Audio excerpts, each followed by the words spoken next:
Welcome back to Mindcast with Dee, everyone. I'm Dee, and today we're diving into a fascinating and slightly unsettling topic: the hidden effects of social media on your mind and mood. Ever notice how you open an app just to check one thing, and suddenly 40 minutes are gone and somehow you feel worse than before? It's not random. It's designed that way. Today we're unpacking what's really happening beneath the surface, and trust me, some of it might surprise you. Hi, I'm Will, and I'm really excited to see what behind-the-scenes insights we'll uncover today. This topic hits close to home because we all use social media daily, often without thinking twice. It feels harmless, even entertaining. But there's a deeper psychological layer at play. And once you see it, you can't really unsee it. So, yeah, I'm ready to get into it. Let's quickly set the stage. Social media isn't just about staying connected anymore. It's become a powerful system that influences how we think, feel, and even see ourselves. From dopamine hits to comparison traps, there's a lot happening behind the screen. And the wild part? Most of it is subtle. That's why this conversation matters. Exactly, and I think what makes it tricky is that the effects don't feel dramatic in the moment. It's not like you log off and instantly think, wow, that harmed my mental health. It's more like a slow drip, tiny shifts in mood, attention, and self-perception. Over time, those small changes add up, and suddenly your baseline feels different. That reminds me of something that happened to me recently. I was scrolling late at night, just casually watching videos, and I came across a bunch of productivity content. At first, I felt motivated, but within minutes, I started feeling like I wasn't doing enough with my life. Nothing in my actual day had changed, just what I consumed. That shift was instant. That's such a perfect example.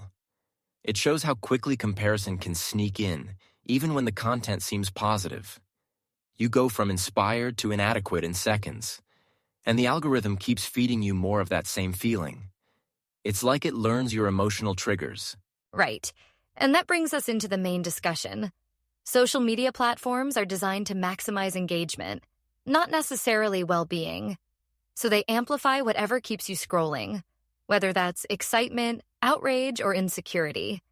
And emotionally charged content tends to win. That's where the hidden impact really starts. And one of the biggest effects is attention fragmentation. You get used to short bursts of content, constant novelty, and quick rewards. Over time, focusing on anything longer, like reading or deep work, feels harder. Your brain starts craving stimulation. It's like your mental pace speeds up. Yes. And alongside that, there's this subtle identity shaping happening. You're constantly exposed to curated versions of other people's lives. Even if you know it's filtered, it still influences your expectations. You start measuring your real life against someone else's highlight reel. That gap can really affect your mood. And let's talk about mood specifically. Studies, and honestly, personal experience, show that heavy social media use can increase anxiety and low mood.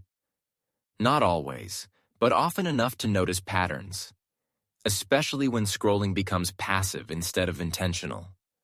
You're consuming without processing. That's such a key point. Passive versus active use. Actively engaging, like messaging friends or sharing something meaningful, feels very different from endless scrolling.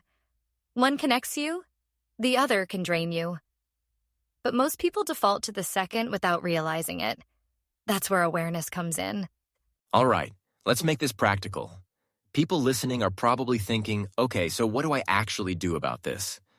Let's break down 5 simple, realistic tips.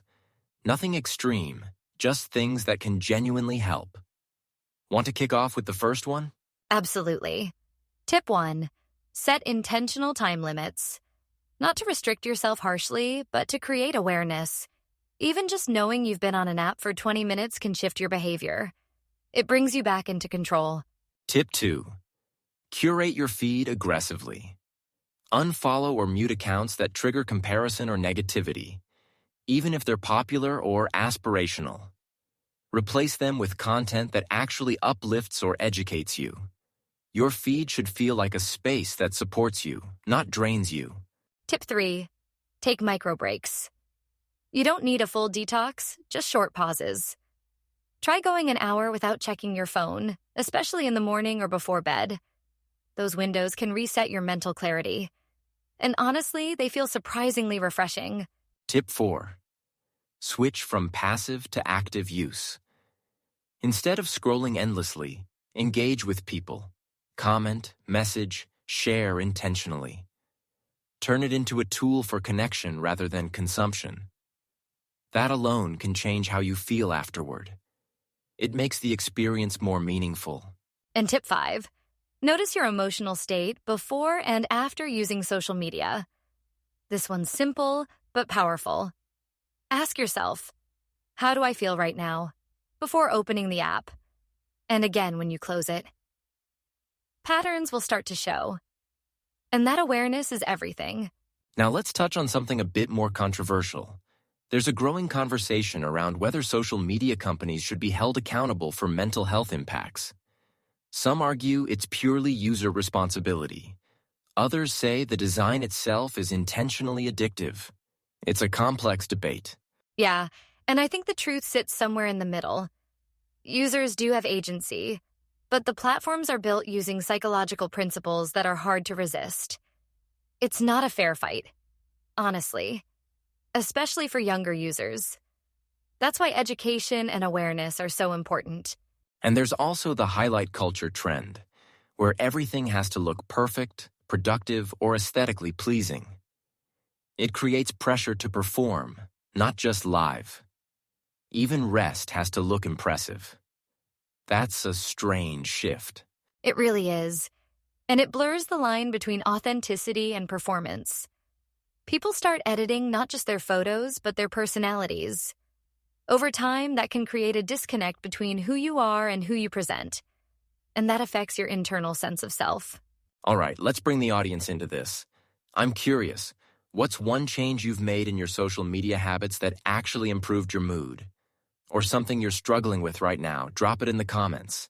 We'd love to hear your experiences. Yeah, and be honest with it. There's no perfect way to navigate this. It's different for everyone. But sharing those insights can really help others feel less alone in it. And maybe even inspire small changes, which is what this is all about. Let's do a quick recap.